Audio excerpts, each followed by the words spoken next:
Happy Easter. Happy Easter. If you have shopped in any stores in the last 6 weeks or so, you may have got the impression that Easter is a holiday primarily concerned with small baskets filled with artificial grass, chocolate eggs, and brought to your home by a large rabbit whose delivery system rivals only that of Santa Claus. But as you've heard tonight, and at some length, there are no eggs, no rabbits in the story of Easter. Not a one. Not a peep.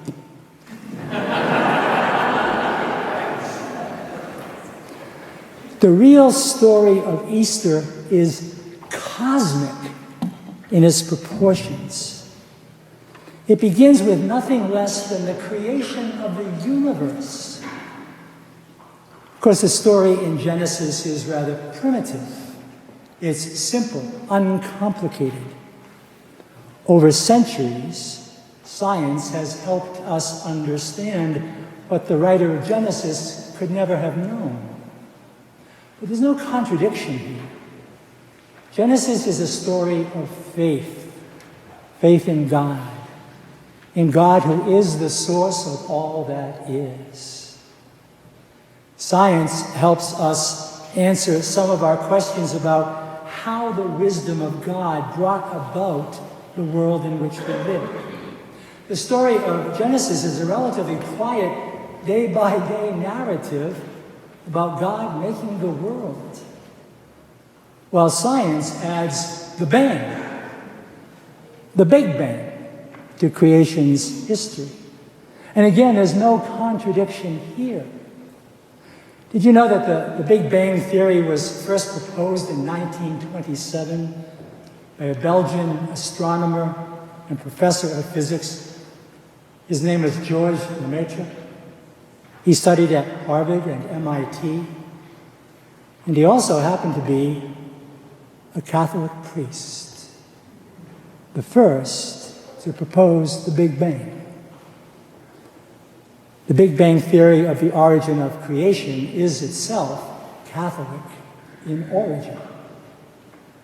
The universe is the theater, the arena in which the story of Easter takes place.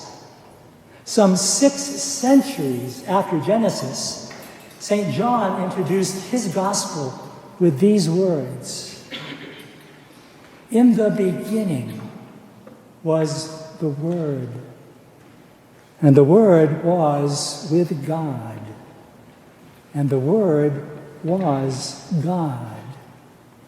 He was in the beginning with God, and all things came to be through him, and without him nothing came to be. What came to be through him was life, and this life was the light of the human race, the light that shines in the darkness, and the darkness has not overcome it. And the Word became flesh and made his dwelling among us. And we saw his glory, the glory of a Father's only Son, full of grace and truth."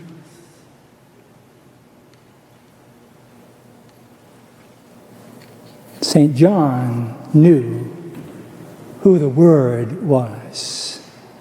The Word made flesh to suffer and die and rise for us. Easter brings us back to the beginning of all things, back to the beginning of the beginning.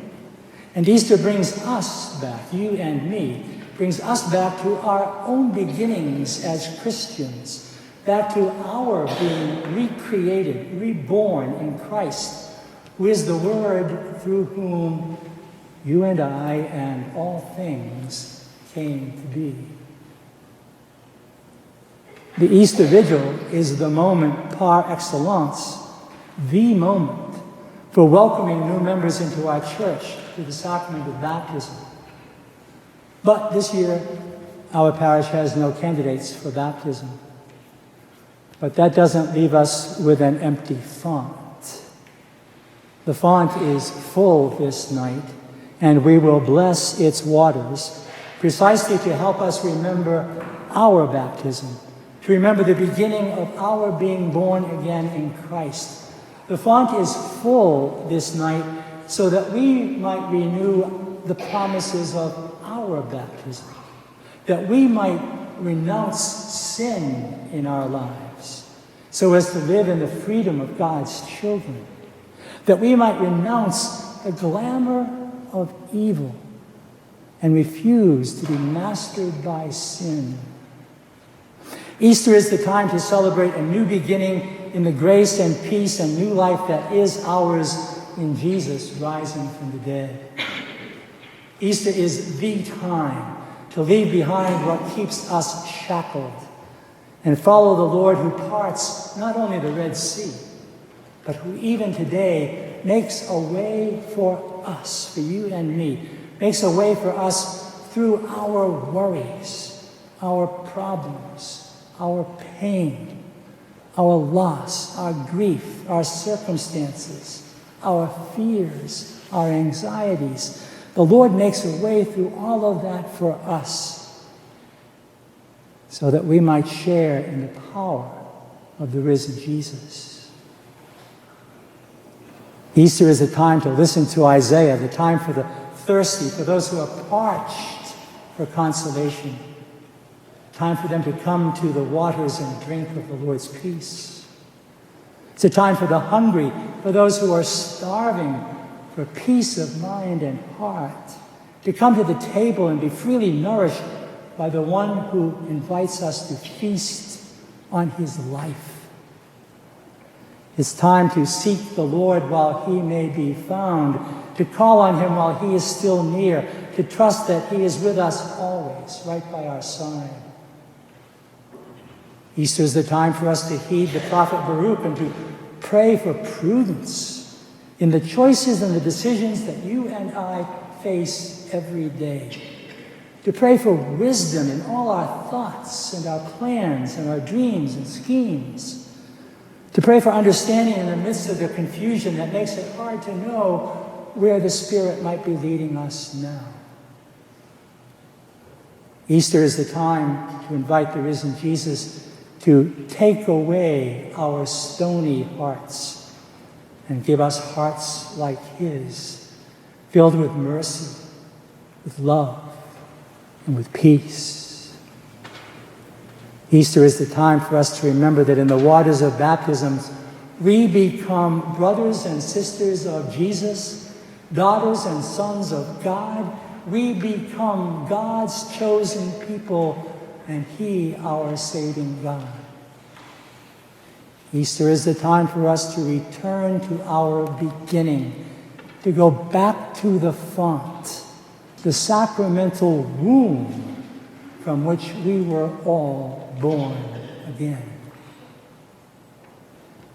Easter is the time for us to know again that we are a people chosen to make peace in our world, in Ukraine and in Gaza, to make peace in our nation, to work together for the common good, to make peace in our lives, in our communities, in our families, in our homes, in our parish, to make peace with God who offers us peace and mercy in the suffering and dying of his Son, Jesus. Jesus, the light, who shines in our darkness, the darkness that can never be extinguished.